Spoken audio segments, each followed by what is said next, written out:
We bought an OKA. Have we got rocks in our head? We bought an OKA. Yep, we did. And we love it.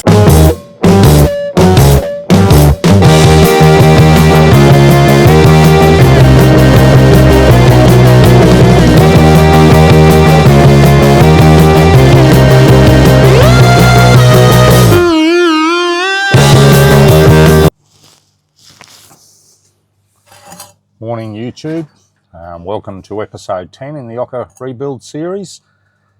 I think the last episode we just dropped the engine and gearbox and that in. What the plan was today, I actually shot a heap of video yesterday and for some reason there's no sound on any of it, so I've got to redo it all. Usual story. What I'm doing here is I've made up, I did film drilling all this yesterday and I've screwed it up a bit. What this will be is like a spacer that the yoke will bolt onto the gearbox and also onto the transfer case, and that'll give me the right sort of angle of alignment with the modified gearbox mounts and that have been made. I welded this up yesterday, but I've welded it a bit on the piss and screwed up the holes a bit, so I'm going to cut that off a bit later and do it today. But what I've found with this yoke, that goes into the output shaft of the gearbox, I'll give you a closer look here, but yeah, there's quite a bit of wear where the seals have been running, so I think what I'm going to do there, I'm going to fill that with a bit of JB weld, and then during the week I'll see if I can get a speedy sleeve. I think it's about 48mm, I'll need to measure it properly, but yeah, 48mm speedy sleeve. I'd rather do that before I insert that into the gearbox because I don't want to go buggering up any seals on the new gearbox or anything. But yeah, I can feel that with my finger, so we'll repair that. It's been bloody hot here in Perth, and yeah, I haven't done a lot actually. It's just been too hot out here. What I'm also doing, I went back to the paint shop yesterday and bought a long sanding block because I wasn't happy with the way this is coming up, and using the long block you can really see where the low spots are. So I'll fill those and go over it with a sanding block. I'm doing the engine side covers again because that was a bit of a disaster. I'd bought a new low volume LVLP spray gun, and I didn't quite have it set up right, and I had a few runs and that in here, and there was also quite a few low and high spots. I did mean to get a panel hammer and a dolly yesterday so I could knock down any high spots, but I forgot. So that'll be the plan today. I'm just going to prepare all of these panels for painting, and I'll probably go over this front panel again because there's a few spots. You really don't see it until you, once you put that top coat on it, it stands out like bloody dog's balls on a cat, and yeah, it probably doesn't matter in the grand scheme of things, but I just like things to be right, so that's what I'll be doing today. And yeah, I've welded this on, and she's just a little bit on the bloody, not quite straight, so yeah, I'd rather get that perfect, so I'll get on to that.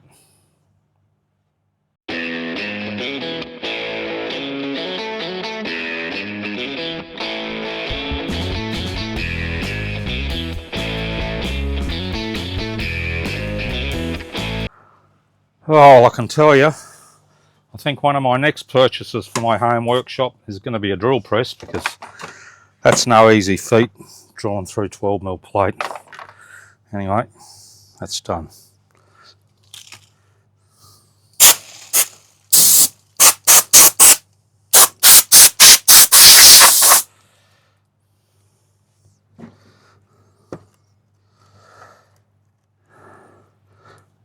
Takes it out of an old fella, that's for sure. Okay, bit of acetone. Clean up a bit of this bloody drilling fluid.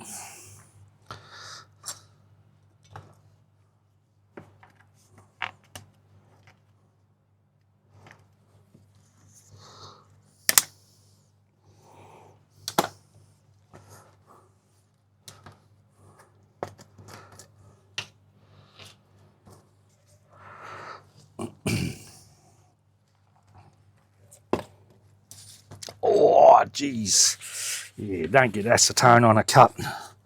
Yeah, I sliced my bloody finger on the edge of this plate yesterday where they cut it with a guillotine, but anyway, I'll live.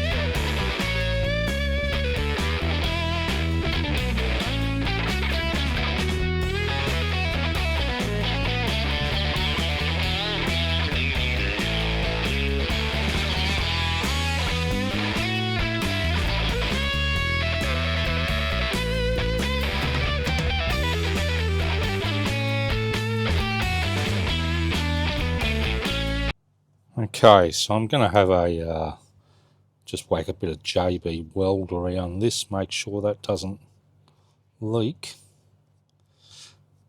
even with a speedy sleeve on it. So yeah, it's fairly deep, that groove there. So what we'll do, we'll back a bit of tape around here where we don't want the JB weld.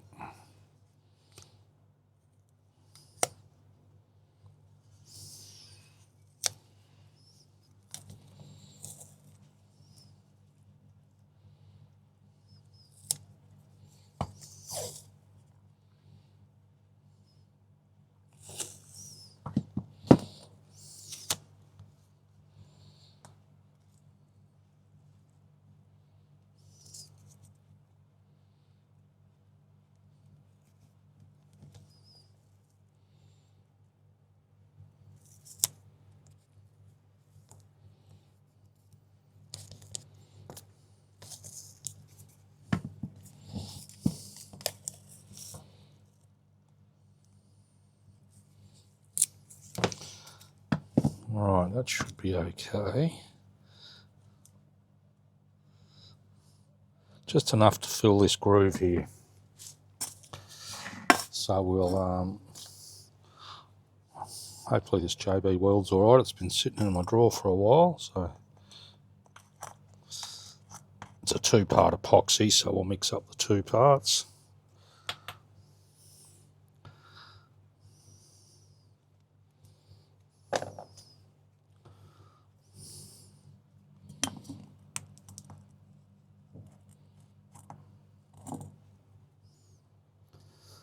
That should be good enough.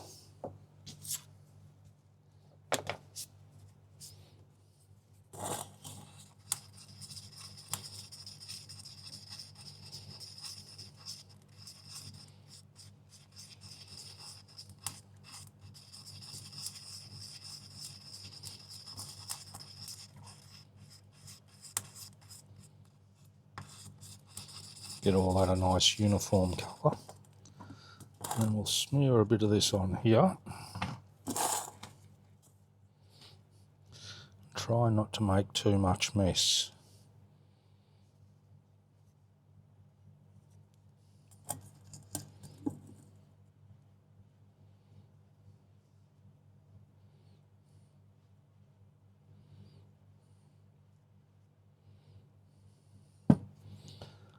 I'm just trying to get a smooth surface underneath, so when you put a speedy sleeve on, when the groove's too deep, the speedy sleeve will form itself into the groove, and that's not what you want.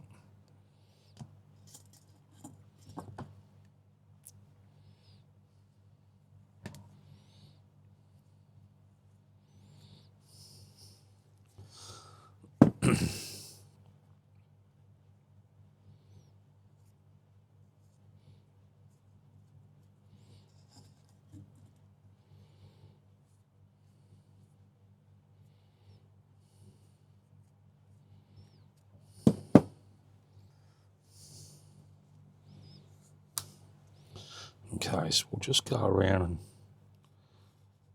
scrape that off as level as we can.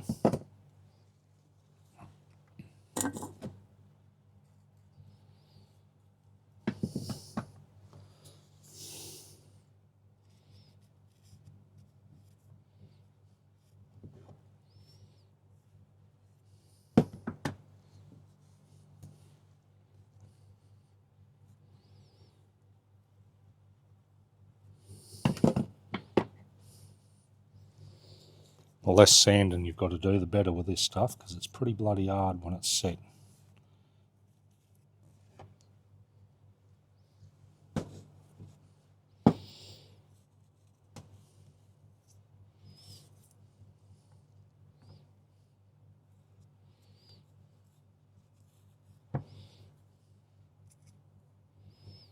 Okay, we'll peel this tape off.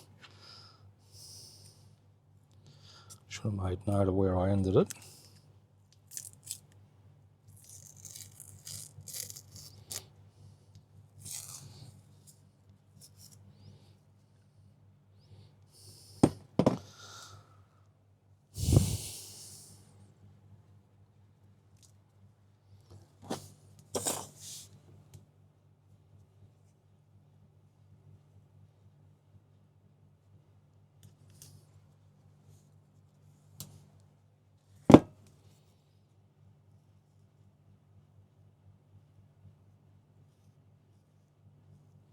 So basically what'll happen is I'll let this stuff dry, and then I'll get some fine sandpaper and some emery cloth, and we'll clean that up, and at least it'll be ready for a speedy sleeve when I can get one during the week.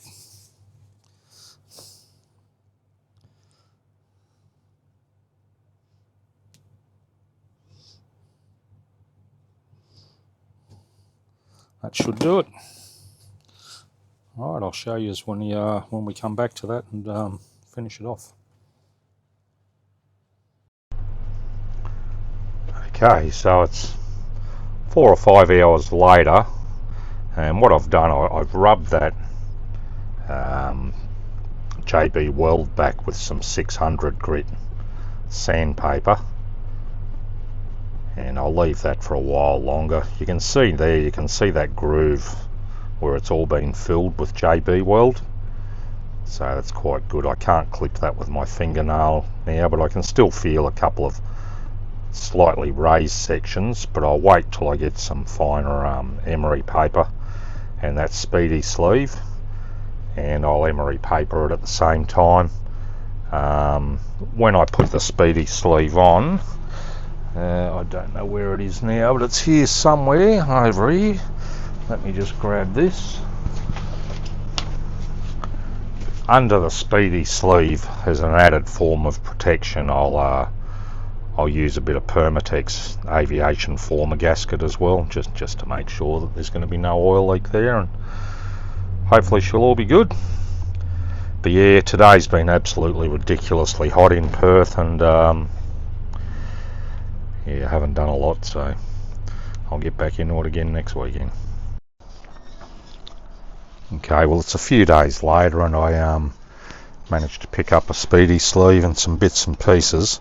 I didn't film this part, but I've already knocked this speedy sleeve on. Yeah, she's all good now. But I'll show you that's a speedy sleeve. I've bought a spare one here. That basically slides down over there like that. These have a small lip on the bottom that you can tear off if you want with a pair of snips or a pair of pliers. Peel it off like a tuna can. I've left it on here because that's not going to affect anything. This is the install tool that comes with the speedy sleeve. It fits over that, so you can knock it down. Problem with that, I didn't think it was quite deep enough. It was about 1 mil short to get that right down onto that shaft, so what I've done is just modified a piece of a 40 mil PVC pipe joiner, and that fit down over there, and I was able to knock it right down. So yeah, that should be good to go now. I'll give that a little rub up with a bit of emery paper before I put it in, and we'll be right to go. Next stage will be, I might set this transfer case up into place and see if I can work out the bracketing for it. Okay, so it's about a week later. I haven't done a lot, bits and pieces here and there. What I did last Friday though, I spent most of the day running around trying to track down the aircon parts and the heater core and all that sort of thing, and Yeah, that was a bit of a nightmare, but I've managed to get it all sorted. I'll flip this camera around and give you a look. So yeah, I ended up getting hold of another evaporator, but the pipe work was all wrong, but it's exactly the same size evaporator. That's the old one. That's the old one in there.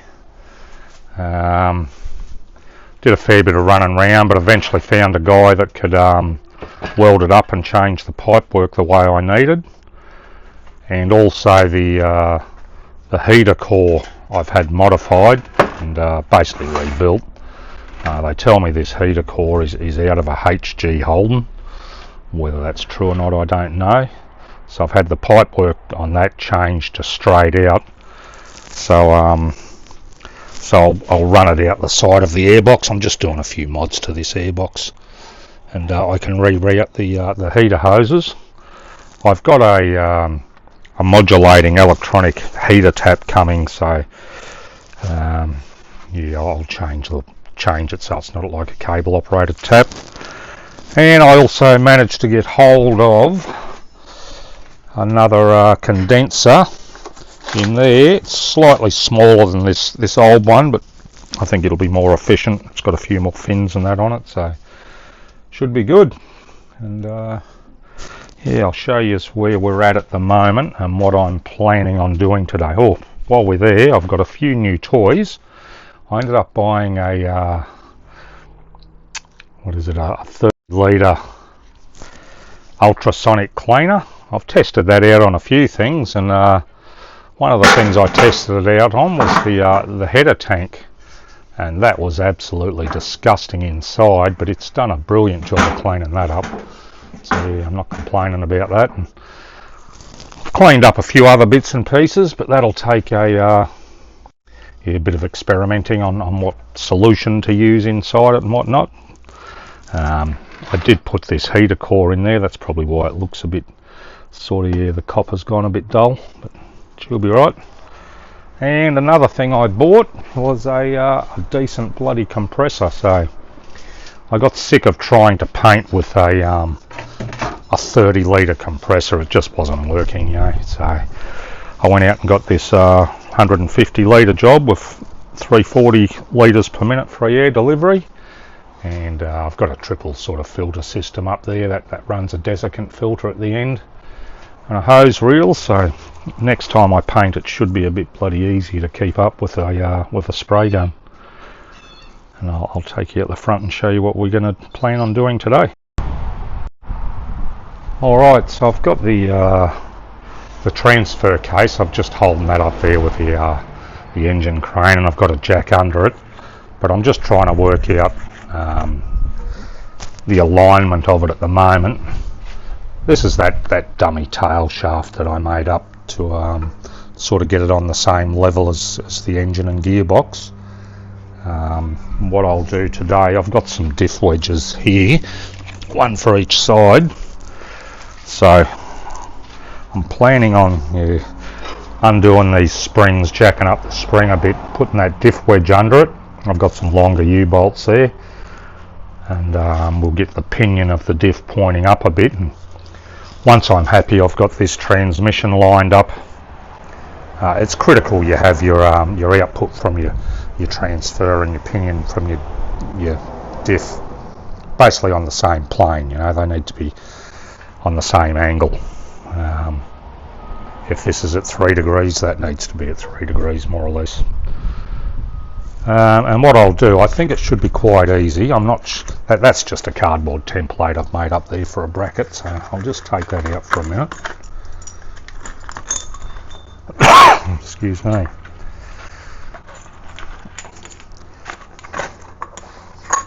So what I'm planning on doing is, once I get the final position of this transfer case, I'll make up a mount for here, and then over on the other side,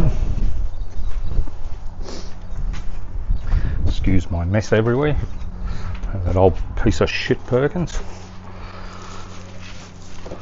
Okay, so depending on how far I need to rotate this side of the transfer case down will dictate what I do with this bracket here.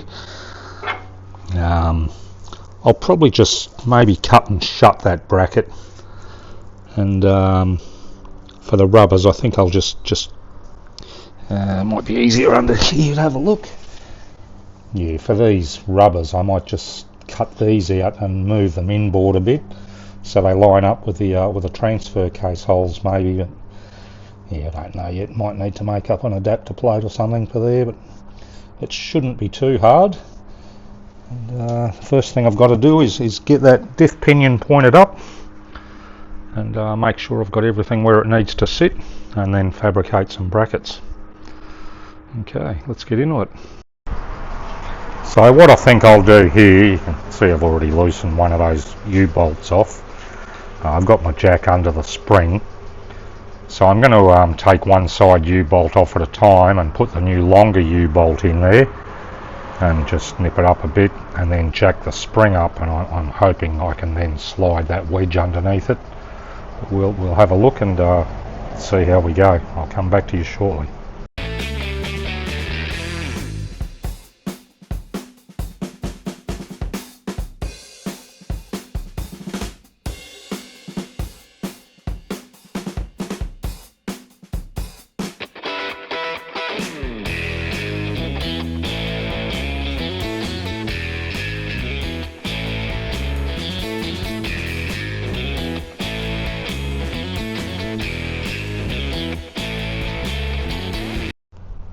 Okay, those got that wedge in there. I'm pretty sure it's in the right spot, but basically you'll notice you've got this little pin here goes on the bottom, and then there's another pin on the bottom of the spring pack that slots into there.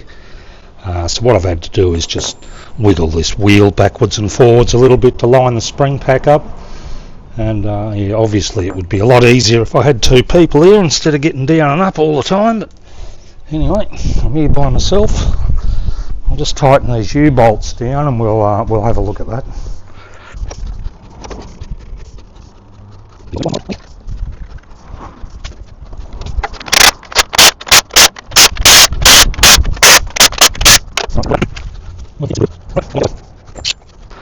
Alright, well you know what I'm trying to do there, so I'll shut that camera off there, and then we'll move on to the next step.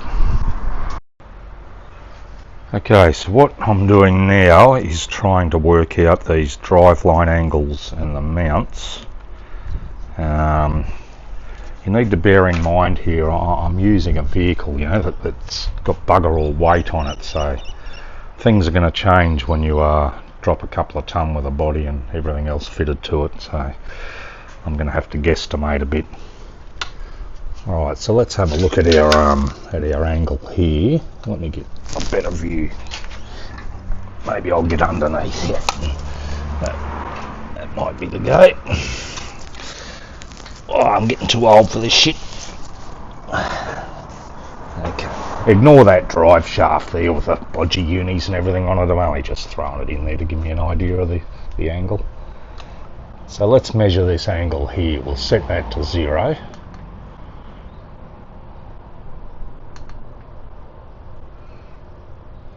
Okay, so 0 degrees down here. So the output shaft from your transfer case, you should try to get them on the same plane. Now it's very difficult for me to get an exact line here, but at the moment you can see that it looks like the pinion's down by about 2 pumps. So long as they're fairly close in angles, I think it should be good. So what I'll do now, I'll get out from under here. Now the front drive shaft shouldn't matter as much because, you know, you're generally not running in four-wheel drive at 100k an hour. So yeah, it's like the front diff is nosed down a little bit, and obviously, you know, you can't change the front pinion angle on the transmission in relation to the rear pinion angle. I'm not sure if you can put wedges under the front diff, but that's something I'll investigate later. But for the sake of making things easier for myself, this is the existing bracket that was on the truck when the old Rockwell was on it. I'm going to keep that transfer case reasonably level. The reason being I don't want it hanging down, because it just becomes an obstacle when you're four-wheel driving. And I'd rather not lower sort of things like ramp over angle on that. Now this lines up almost bloody perfectly here, so I'll be pretty happy with that. But what I'm thinking I'll do is maybe cut this section out, and I can move that over just in behind. It's probably about there where the hole is for the thing. I might need to cut both of these off and move them over slightly. That's my thoughts, if I've got enough room to fit the rubbers in there. And yeah, try and make things as easy as possible, because I'm not a fabricator, but I'm going to have a crack and see how we go. But the first thing I'll do,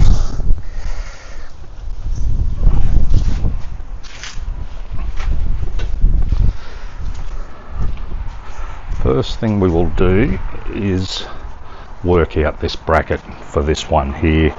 I just made up a bit of a cardboard template that I'll go and get a bit of steel. I'll measure all that up, and I might fabricate a bracket for there. And then I'll work out that other bracket. Okay, so the first order of business is cut a piece of plate. I've got 12mm plate here, so that's what I'm going to use for that first bracket at least. Be nice to have a plasma cutter, but I don't have one, so bad luck.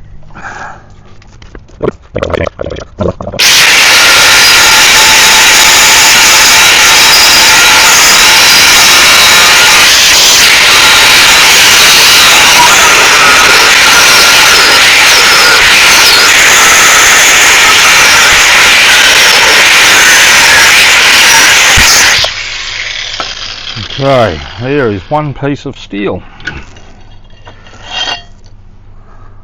Now I'll just go and take another measurement out there, and I'm pretty sure I'll just go and grab this bit of card.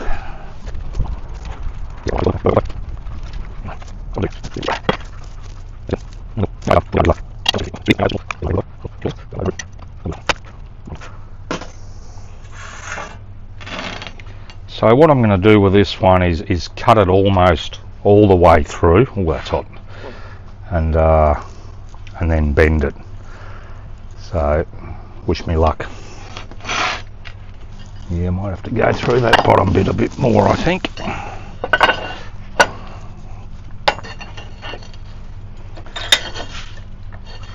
It'd be great to have all the tools to do this properly.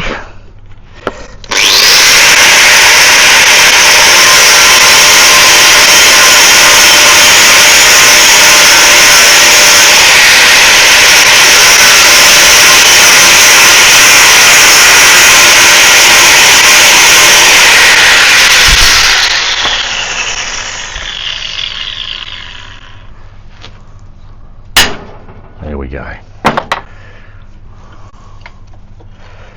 Let me just pull that back around.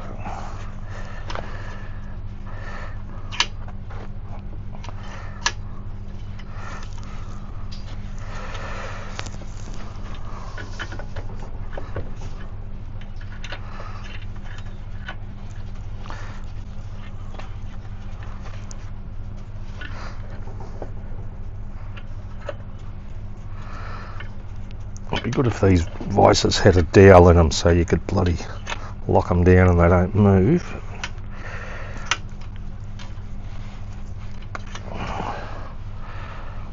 Okay.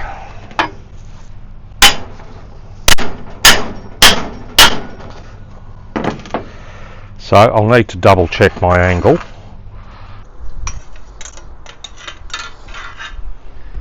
Okay, so that shows me about 71 degrees. So that's what we'll bend that piece. We'll actually bend that piece of steel to 72 or 73. because I expect it will pull back a bit when I weld it.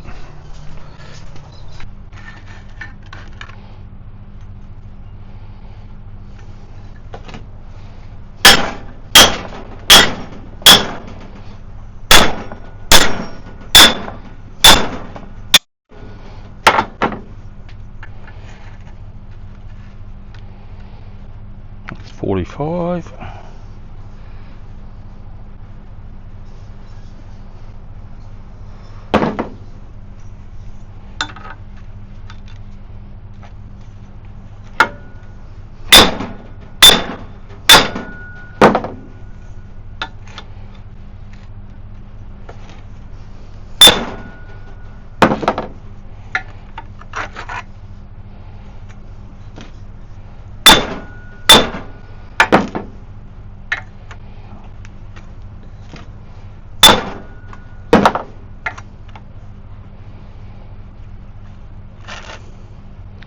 That's 71.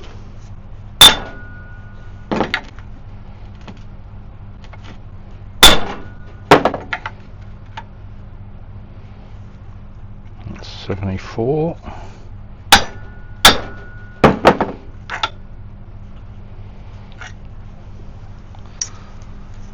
Okay, that's 73 degrees, so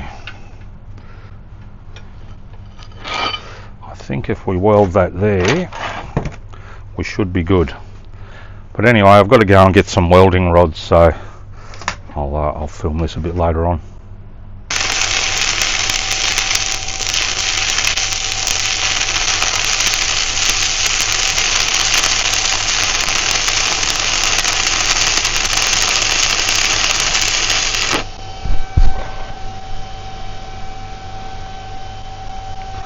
Oh, you welders will be laughing at me on this video, but hey, it's me, myself and I. Gotta learn somewhere.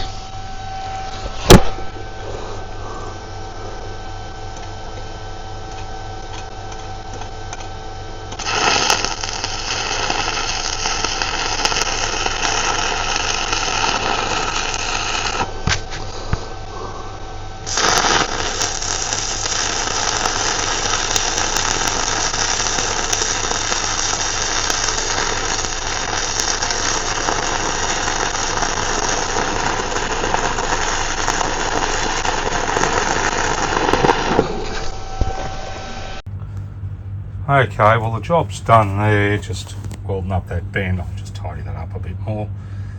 Yeah, it wasn't pretty. One thing I've learnt, yeah, you definitely don't leave any slag behind when you're doing your second pass, because it stuffs everything right up. But that should be good enough, so I'm going to leave that to cool down before I do any more with it. But the next stage will be to line up where where I'm going to drill the holes. Okay, well the first bracket's made. I had originally intended for this bracket to come onto the outside of this, but I've decided to go on the inside, because that'll give me an extra 12mm of clearance here if I end up putting a water tank or something in here, Yeah, it's not super pretty, but I'll tidy all that up, clean this bloody groove up that I've cut and that. Very difficult fabricating this sort of stuff when you've only got basic tools, and it takes me ages, but a fabrication shop would do that in 10 bloody minutes. So now I've got to work out is that other side, and I've got to wait. I can't bolt this down. I need to get the proper bolts and everything for in here. Took me bloody ages to drill them 16 holes through that bloody 12mm plate. I used a little M16 hole saw and just a hand drill, but that should do the trick. And yeah.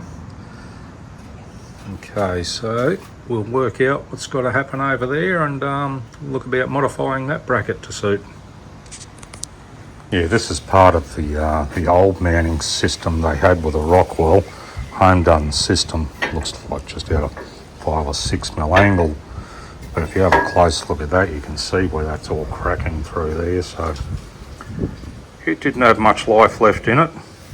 this bit here sort of went over there like that, and then they had another brace coming along onto the drum brake and that, and yeah, it was a real bloody abomination. But anyway, this NT205 should be much simpler mounting. I've just got to work out how far down I want this nose to be. I think I'm going to leave it where it is now.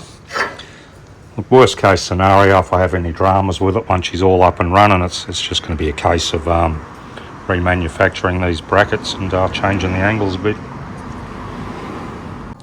Okay, so I've just drilled those holes in this plate at work. What I'm doing, I'm basically using 12mm plate here. You can see I've got a couple of cuts and bends in here. I'll give you a look from under here. What I'll do is and yeah, so it looks like I've got those holes drilled in the right spot, which I'm pretty happy about. What I'll do now, I'm going to let these cool down a bit before I put the isolation rubbers in, and then I'll tweak all these bends and that to make sure they're all in the right spot before I weld it up. And yeah, I'll give you another look when she's all done, and obviously I'll cut all this shorter and neaten it all up a bit and give it a good coat of paint later and pretty it all up, and it should be good. So yeah, bit of dicking about, but yeah, not too hard.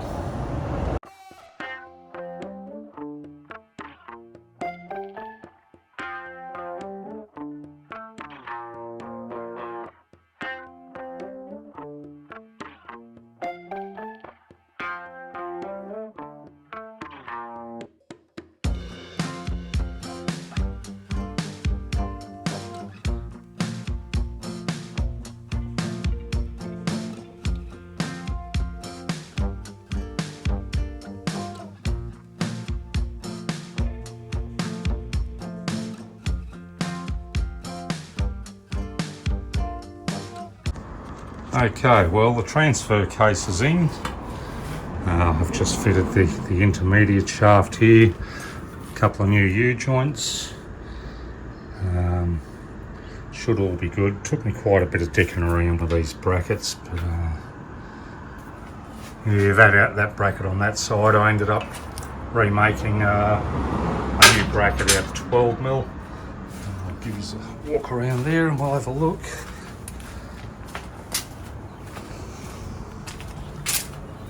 I've got to get another washer for this one here. I can't find the other washer. Give that a bit of paint. But yeah, she's all mounted up. I've kept the transfer case reasonably level. I've flicked an email to my engineer to see if he wants to come and inspect all these mounts and that before I sort of proceed too far, putting the cabin that back on here. I'll get him to have a look, but I want to talk to him about a couple of things about the possibility of using an electric actuator on the handbrake instead of the cable system. I work in electric automation, so that's no drama. Just not sure on the legalities. A couple of new uni joints in there. Should be good. This little slip yoke on the intermediate shaft, I noticed on the male spline that there was I've got what's called a glide coat. It looks like a hard plastic coating, but there was a couple of pieces of that had come off. For the moment, I've just filled that with some white lithium grease. I haven't pumped any of this full of grease yet. I'll grab some proper grease for that and grease it all up before she goes anywhere. But yeah, so that's probably do me on the chassis and engine side of things for a little while. And the next video, I think I'll go back to preparing the cab and have a look at the doors and maybe throw the door skins on and that sort of thing. So yeah. All right, well, we'll catch us on the next one.